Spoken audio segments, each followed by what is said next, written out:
আজকে আমরা যে অঙ্কটা সলভ করব সেটা হচ্ছে calculate the critical load for a struct which is made of A bar circular in section and 5 meters long and which is pen jointed at both ends. The same bar when freely supported gives a midspan deflection of 10 mm under a load of 80 Newton at the center. তো এই অঙ্কটাকে solve করব। এই অঙ্কটাকে solve করার জন্য আগে কী করতে হবে, এখানে যে গিভেন ডেটাগুলো আছে আমরা সেগুলোকে লিখে নেব। তো চলো দেখি ডেটাগুলো কি কি আছে। এখানে লিখব গিভেন ডেটা,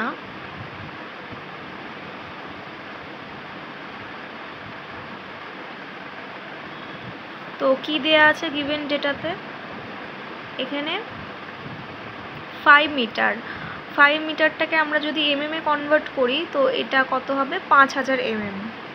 তো এখানে L লিখব আমরা, L is equal to 5000 mm। আর এখানে লোড কত বলা আছে 80 নিউটন, লোড অর্থাৎ W is equal to 80 newton. আর এখানে মিড স্প্যান ডিফ্লেকশন অর্থাৎ ডেল্টা কত বলা আছে 10 mm। তো এটাকেও লিখে নেব আমরা, delta is equal two 10 mm। তো আমরা এখান থেকে কি বের করব, ফার্স্টে আমরা ডেল্টার সূত্রটা লিখব, delta is equal to W into L to the power 3 by 48 into EI। তো এখান থেকে আমরা কি করব, কিছু মান বসাবো এবং আমরা EIটাকে বের করব। তো EIটা লিখি, और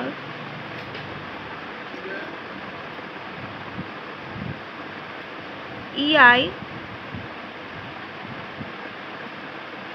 is equal to W L square to the power 3 by 48 delta। তো এখানে মানগুলো বসাবো,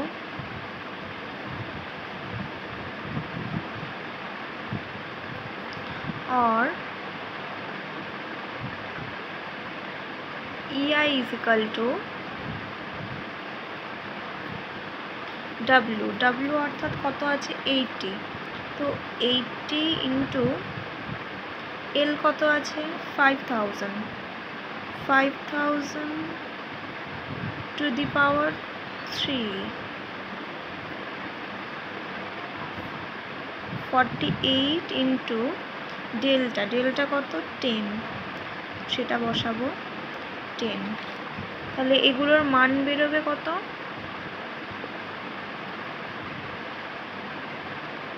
1525 by 6 into 10 to the power 9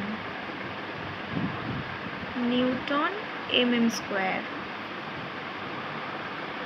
এখান থেকে আমরা কি করব, এখান থেকে আমরা এক লাইন লিখে নেব, analysis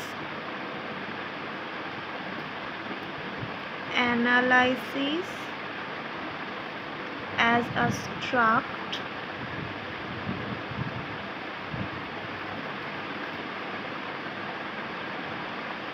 all are critical load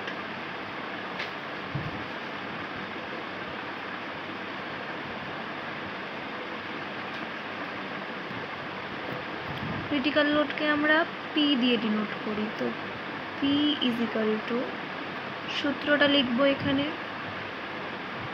pi square EI by L square. তো এখানে মানগুলো বসাবো, পাই স্কোয়ার ইন্টু ইআই এর মান তো আমরা এখানেই পেয়েছি, তো এই মানটাকেই বসিয়ে দেব। 125/6 ইন্টু 10⁹9 বাই এল স্কোয়ার।